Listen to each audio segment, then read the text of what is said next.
এবার আল্লাহু আকবার যখন বলি আমরা হাত উঠাই, তো আমরা বাচ্চাদেরকেও শিখাই, সবাই আমরা শিখি এইভাবে যে হাত উঠাইলে আঙ্গুলগুলা স্বাভাবিক ফাঁকা রাখা।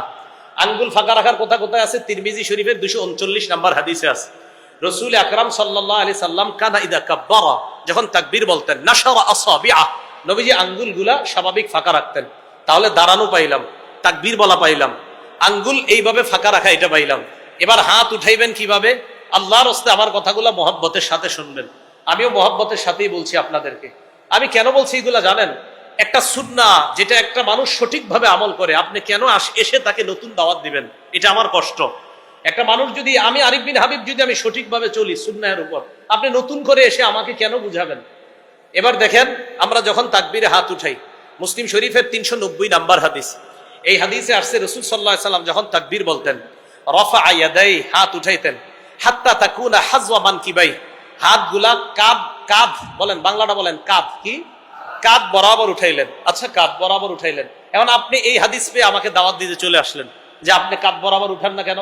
অথচ পরের হাদিস 391 নাম্বার হাদিসটা আপনি কি একটু দেখলেন না? 390 নাম্বার হাদিসে কাঁধ বরাবর।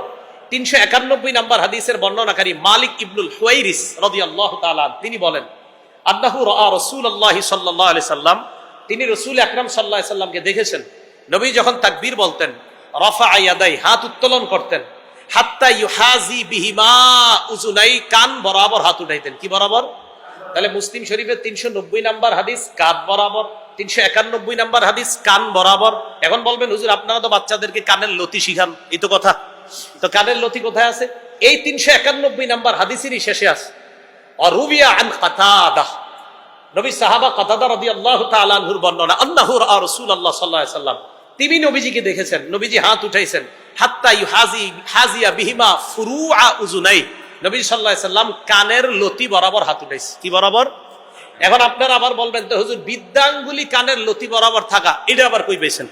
তহাবি শরীফ 1 নম্বর খন্ড 144 নম্বর পৃষ্ঠা, সেখানে আছে রাসূল সাল্লাল্লাহু আলাইহি সাল্লাম যখন হাত উঠাইতেন, হাত উঠানোর পর নবীজি সাল্লাল্লাহু আলাইহি সাল্লামের এই 2 আঙ্গুল বৃদ্ধাঙ্গুলি হাত্তা ইয়াকুনা ইবহামাহু করিবাম মিন শাহমাতি উযুনাই, নবীজির কানের লতির কাছাকাছি থাকতো বৃদ্ধাঙ্গুলি। এবার আমার দিকে তাকান সবাই, আমি আমার এই বৃদ্ধাঙ্গুলি কানের লতি বরাবর উঠাইলাম, কাঁধ পাইলাম, কান পাইলাম, কানের লতি পাইলাম, আমার বৃদ্ধাঙ্গুলি কানের লতি বরাবর রাখলাম। আমার 2 হাতের তালু আছে কোন বরাবর? কাঁধ। তালু আছে কোন বরাবর? কাঁধ। বৃদ্ধাঙ্গুলি লতি, বলেন বৃদ্ধাঙ্গুলি, আবার হাতের তালু আছে কাঁধ, বৃদ্ধাঙ্গুলি লতি, আর হাতের এই আঙ্গুলগুলো আছে কান বরাবর। তাহলে বৃদ্ধাঙ্গুলি লতি বরাবর যদি উঠাই, হাতের তালু কাঁধ বরাবর, 390 নাম্বার হাদিসের উপর আমল হয়ে গেল। হাতের এই বৃদ্ধাঙ্গুলি লতি বরাবর, 391 নাম্বার হাদিসের শেষের অংশ আমল হয়ে গেল। আঙ্গুলগুলা কান বরাবর, 391 নাম্বার হাদিসের প্রথম অংশের উপর আমল হয়ে গেল। তাহলে লতি বরাবর হাত উঠাইলে আল্লাহ রসুলের 3টা সুন্নাহের উপর আমল হয়ে গেল। এটাই হানাফি মাযহাব। তো সমস্যা কোথায় বলেন? তো এটাই তো হানাফি মাযহাব, এটা নতুন কোনো ধর্ম না। আপনি কেন বুঝছেন না? তাহলে রসুল এই হানাফি ফিকহ আমার এটাই শিখাইছে, তুমি এমন একটা আমল করো যে আমলে তোমার 3টা সুন, যে তুমি যদি শুধু কাঁধ বরাবর উঠাইতা, তোমার লতি বাদ যায়, তোমার কান বাদ যায়। তো হানাফি ফিকহ আপনারে বলে নাই যে আপনি ভুলের মধ্যে আছেন, এটা বলে নাই। আমরা বলি কি জানেন, যে আপনারা যে আমাদেরকে বলে ফেলেন, আরে থুর, এতদিন যা পড়ছেন সব ভুল, আমগোটা সঠিক, এর প্রয়োজনীয়তা দেখা দিচ্ছে। এই কারণেই তো ফিকহে হানাফির প্রয়োজনীয়তা। আপনি হঠাৎ এসে বলতেছেন, হুজুর আপনি যে নামাজ পড়েন এটা আপনার হয় না। আরে ভাই, উনি তো 4টা হাদিস মাথায় রেখে উনি নামাজ পড়ে, আমি তো 4টা হাদিস মাথায় রেখে এরপরে সালাত আদায় করি। এই 4 হাদিস মাথায় রেখে আমাদের বক্তব্যের বাচ্চাদেরকে শিখানো হয় কান বরাবর হাত উঠাও। হ্যাঁ, প্রথমে হাদিসগুলা বাচ্চাদেরকে বলা হয় না, আস্তে আস্তে বাচ্চারা বুখারী মুসলিম যখন পড়ে তখন তারাই শিখে ফেলে, ও বক্তব্যে শিখছিলাম কান বরাবর। কান বরাবর উঠাইলে দেখা যায় হাতের তালুগুলা কাঁধ বরাবর ওঠে, হাতের বৃদ্ধাঙ্গুলি লতি বরাবর, হাতের আঙ্গুলগুলা কান বরাবর। হাতের তালু যখন কাঁধ বরাবর থাকে, মুসলিম শরীফের 390 নাম্বার হাদিসের উপর আমল হয়। হাতের আঙ্গুল যখন লতি বরাবর থাকে, মুসলিম শরীফের 391 নাম্বার হাদিসের শেষের অংশের উপর আমল হয়। আঙ্গুলগুলা যখন কান বরাবর থাকে, মুসলিম শরীফের হাদিসের 391 নাম্বার হাদিসের প্রথম অংশের উপর আমল হয়। মোট কথা 90, 391 আর তহাবি শরীফের সবগুলা হাদিস মানলে সওয়াব কি কম হবে না বেশি হবে? আমি হানাফি ফিক এই জন্য মানি, আমার সওয়াব বেশি দরকার, এটাই হানাফি ফিক। আমি তো আপনাদেরকে বলবো, কেউ যদি আপনারা মনে করেন যে আপনি যেটা বললেন এটা যে ফিকহে হানাফি, আর ফিকহে হানাফির এই আমলগুলা যে সত্যি এমন, এটা কিভাবে বোঝা যাবে? আপনি আল্লাহর হস্তে কোনো আলেমের কাছে গিয়ে বসেন। আমি বলতেছি আল্লাহর হস্তে কোনো আলেমদের কাছে বসেন, বসার পর তারা আপনাকে সুন্দরভাবে বিষয়টা বুঝিয়ে দিবে, আরো সুন্দরভাবে। তাহলে ফিকহে হানাফি, আমি যে এতক্ষণ আপনাদের সামনে বললাম, প্রত্যেকটা মাসালায় একাধিক একের পর এক দলিল পেশ করলাম। এই দলিল পেশ করে আপনাদেরকে আমি যেটা বুঝাতে চাইলাম, একাধিক দলিলকে প্রত্যেকটা মাসালায় কিন্তু সমন্বয় করছে। এইভাবে হাত, এইভাবে হাত, এইভাবে হাত, ফিকহে হানাফি সমন্বয় করে দেখিয়ে দিয়েছে, এইভাবে তোলো, সব হাদিসের উপর আমল হয়। হাত রাখার ক্ষেত্রে কোথায় বাঁধবেন, ফিকহে হানাফি একাধিক দলিল আনছে। আনার পর আপনাকে এমন পদ্ধতির হাদিসটা মানতে বলে, যে হাদিসটা মানলে অন্যান্য হাদিসগুলোর উপর আমল হয়ে যায়। এটাই ফিকহে হানাফি। আর ফিকহে হানাফি এই শিক্ষাটা আমাদেরকে দেয়। আমার আজকের আলোচনার মূল উদ্দেশ্য, ছাত্রভাই যারা আছেন, ছাত্রভাই আপনারা প্রত্যেকে এই ফিকহে হানাফির এই দলিল মুখস্থ করে ফেলবেন। প্রত্যেকে মুফতি শামসুদ্দোহা আশরাফী সাহেব শুরু করছেন এটা, আরো অনেক মাদ্রাসার উস্তাদ আছে, দারুল হাবিবের মোতাইমি সাহেব হুজুর আছেন। আমি বলবো ওনার মাধ্যমে প্রত্যেক মাদ্রাসায় ফিকহে হানাফির সেমিনার হবে, এবং সেখানে কোন দল বা এরকম, এটা আমরা তো আগেও বলছি, আমরা এরকম বারবার আপনাদেরকে বলছি যে আমরা যে ফিকহে হানাফি কেন অনুসরণ করি এই কারণে, রাসূল সাল্লাল্লাহু আলাইহি সাল্লামের সুন্নাহ সঠিক পদ্ধতিতে আমল কিভাবে করা যাবে, এটার এই মূল কাজটা যারা করে, ফিকহে হানাফি, ফিকহে মালিকি, ফিকহে শাফিঈ, ফিকহে হাম্বলি সহ সমস্ত ফিকহ, এই ফিকহের সমন্বয়। আর আপনারা যারা আছেন, আপনারা এটা হয়তো জানেন না, আমাদের মাদ্রাসাগুলোতে 4টা ফিকহ পড়ানো হয়। এটা কি জানেন? হ্যাঁ, ফিকহে হানাফিও পড়ানো হয়, মালিকিও পড়ানো হয়, শাফিও পড়ানো হয়, হাম্বলিও পড়ানো হয়। এটা পড়ানোর পর এরপর হয়তো দলিলের দিকে যেটা মজবুত সেই দলিলটা গ্রহণ করে। আবার শাফি মাযহাবে দলিলের দিকে যেটা মজবুত তারা সেটা গ্রহণ করে। আবার হাম্বলি মাযহাবে দলিলের ক্ষেত্রে যেটা মজবুত তারা সেটা গ্রহণ করে। তো এই ফিকহি সেমিনার গুলা বেশি হওয়া দরকার। আর মাদ্রাসার ছাত্র যারা আছেন, যেমন এই মাদ্রাসা থেকে মেশকাত পর্যন্ত হুজুর এখানে ইফতা আছে, তো ইফতা বিভাগের যে ছাত্রগুলো, আমি একটা কথা বলি, ইফতা থেকে আপনারা মনে করেন 30 জন বের হইলেন, এই 30 জন 30টা এলাকার মসজিদের ইমাম হবেন, খতিব হবেন।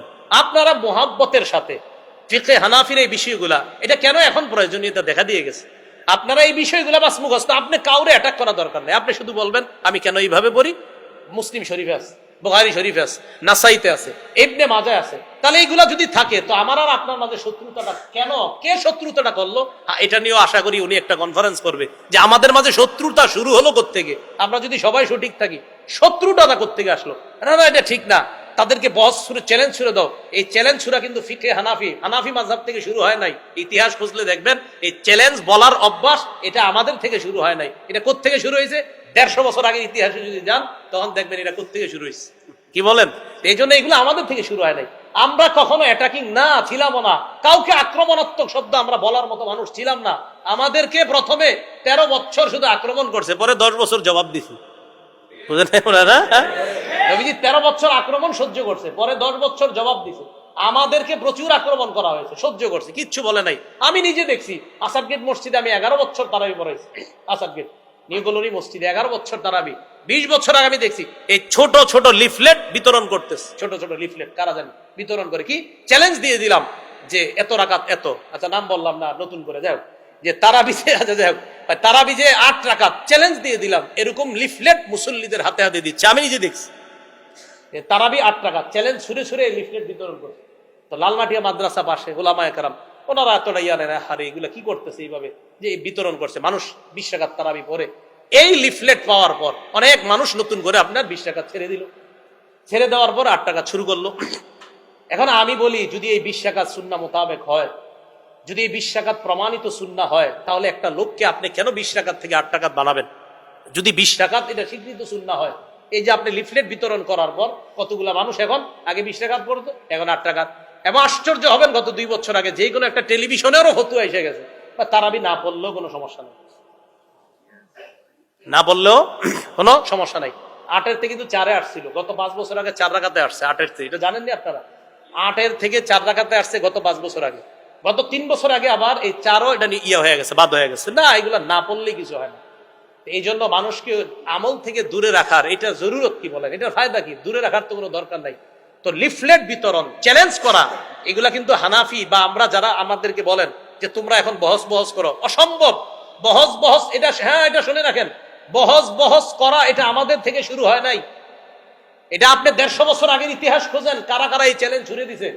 এই জন্যই তো লেখা দরকার হয়েছে তোহফায়ে আহলে হাদিস। কেন লেখছে মাহমুদুল হাসান দেওবন্দি রহমতুল্লাহ আলাইহি? পড়েন, উনি এই কারণে লেখা নাই, উলামায়ে কেরাম ওনারে দিয়ে লেখাইছে তুমি এটা লেখো। তো লেখছে কেন, এটার ইয়াটা খোঁজেন। আমি আহলে হাদিসকে কটাক্ষ করছি না, কিন্তু উনি এটা কেন লেখলেন, এই কেন লেখার ইতিহাস খোঁজেন, খুঁজলে পাবেন কারা বহস শুরু করছে পৃথিবীতে, এই উপমহাদেশের মধ্যে। তো যে বিষয়টা বললাম, আমরা কাউকে কটাক্ষ করবো না, কাউকে অ্যাটাক করবো না, কিন্তু এই যে ছাত্র ভাই যারা আছেন আপনারা কিন্তু ভুল পথে পা বাড়ায়েন না।